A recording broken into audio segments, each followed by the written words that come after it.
The 1911 pistol, does it really even need that much of an introduction? Pretty iconic, several wars, and now we're gonna try it out here.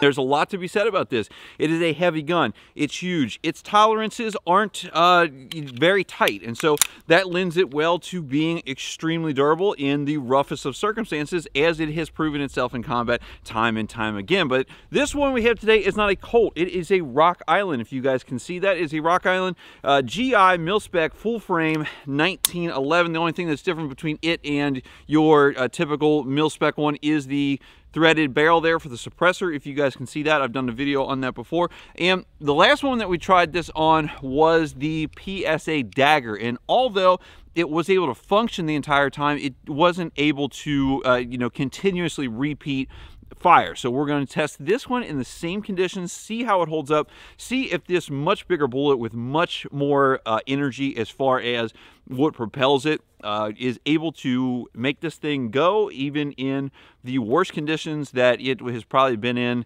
since maybe Vietnam. So first up is the drop test like we did before. We're going to huck it off this shooting range here, drop it on some rocks and some wood. But what we're going to do is the same as we did for the PSA Dagger. We have a fully loaded 8-round magazine, 45 ACP. We'll put that in there. Not going to load it because I don't want anything bad happening, but we'll see how this does. And the PSA Dagger has a pretty trimmed up frame. There's nothing hanging off of it. This has a hammer hanging off, beaver tail. There's a lot of things that could potentially break. So we'll grab this dude by the barrel here. I'll grab the camera and we will just take it and huck it right off the patio. It didn't go nearly as far as the Dagger did. So when I rolled up on it from just throwing it here, I noticed that the hammer was already cocked back. Now, I have no idea if it was enough to chamber around, so we're going to go ahead and clear this thing and find out. And it did. It was. There was enough, I guess, movement when it hit the ground to chamber around and lock back the hammer. So that's not great, I don't think. So now we're in combat, and we come and we are on these rocks, and we trip and fall. Oh. And then we pick it back up, and we run, and we trip and fall again. Oh.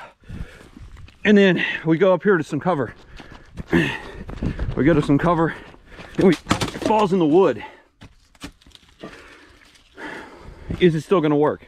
Let's go find out. It did cock the hammer halfway back. This is that like halfway back safety type of thing, and we have some damage to the exterior as far as the finish goes, just like we had with the PSA Dagger. I don't see anything in the barrel, although it's kind of nicked up. So we'll make sure that there's nothing physically wrong with the gun and see if it shoots.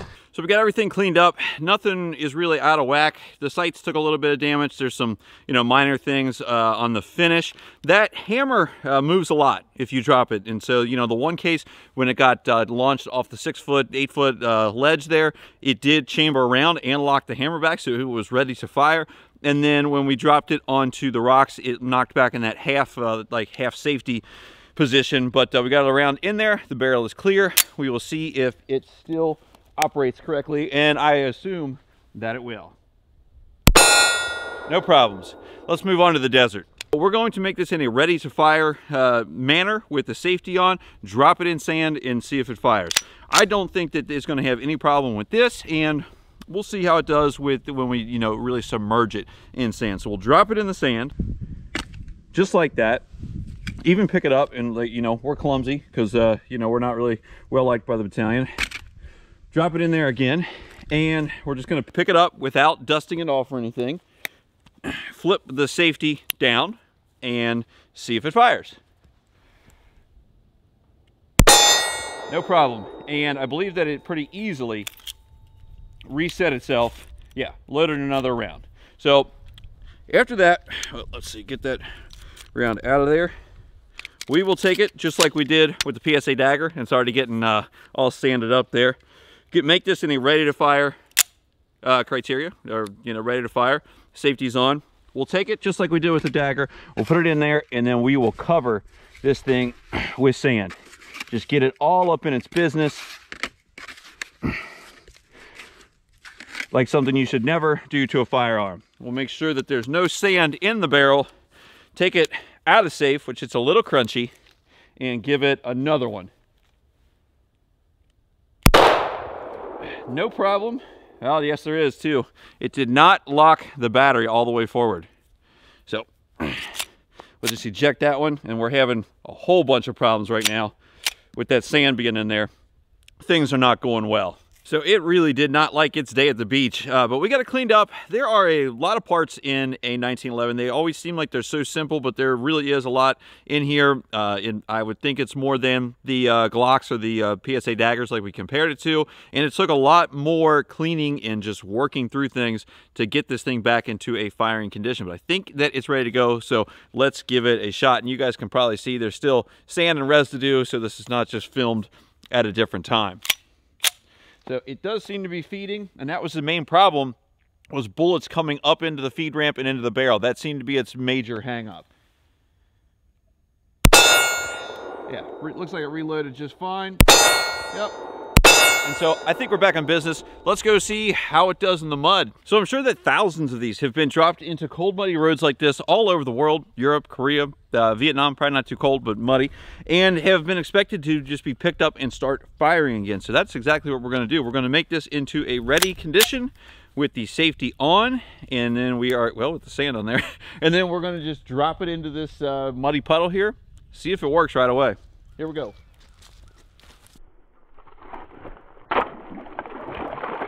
The bubbles are coming up. Looks like it's pretty well covered in mud. It's, you know, pretty good. So we will see if this thing will fire. I'm going to do a quick look to make sure that the barrel is not completely obstructed. Flip the safe off, and we will see if this will fire and cycle the next round. So it would help also if I put both of my hearing protection on, but it looks like it is done just fine, which is way better than the Dagger was. Let's give it a couple more.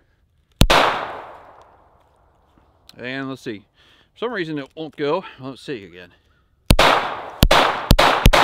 So just like we did in the Dagger video, and I'll leave that down in the comments or in the description somewhere, we're going to say that we are the clumsiest person in the unit, and not only do we drop our 1911 into the muddy road, but we also then go ahead and step on it. Everyone knows who this guy is.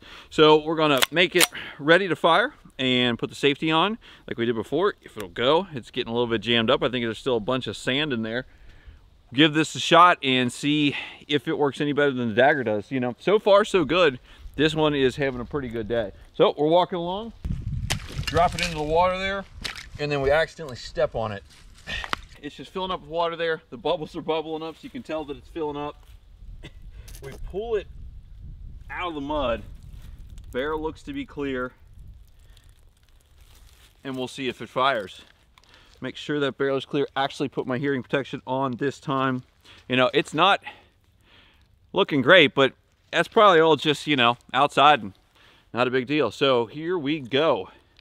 See if it works.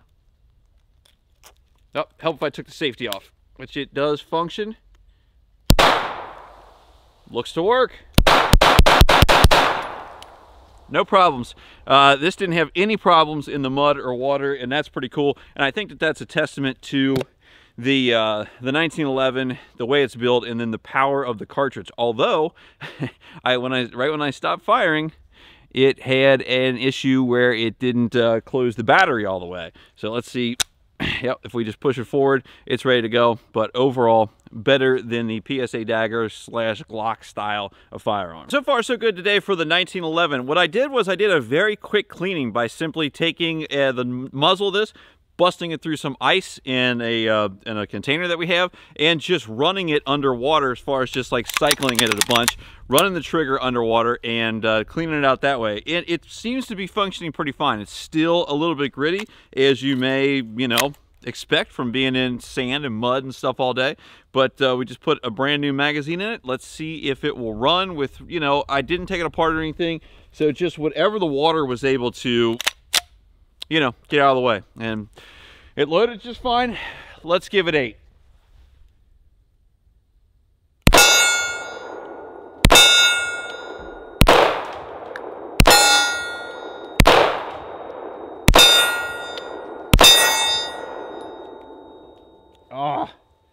almost had them all, but it's just the battery stuck open there. Seems to be doing this on the last one, and I don't know if it's just because the mag is not able to push it up fast enough with it covered in sand and dirt, but I have been able to just smack it shut.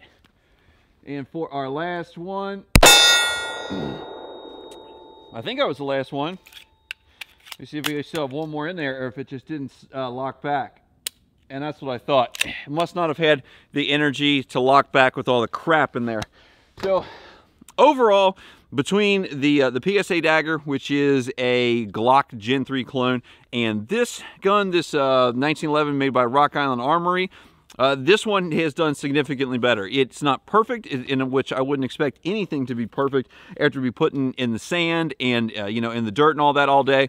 But this one is at least able to fire pretty much consistently. And when things didn't work on it, for the most part, other than the sand, which the sand just really gets in there, it's that play sand, it's fine, it soaks up oil and everything, so it really just dries the gun out and gums it up.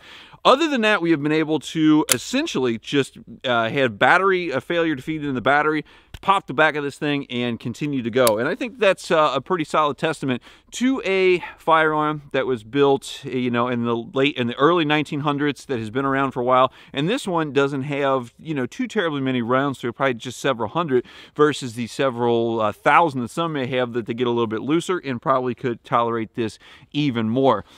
Guys, if you like this kind of content, hit the like button down below. Subscribe for me. That really helps out the channel. Tell me which one you want to see done to this next. The AK-47, people are always saying that that is the most reliable firearm ever built in the history of the world. So if you guys want to see me put that through the same paces as this one in that PSA Dagger, I'd be more than happy to. Let me know down in the comments. I appreciate you guys watching today, and I'll see you in the next one.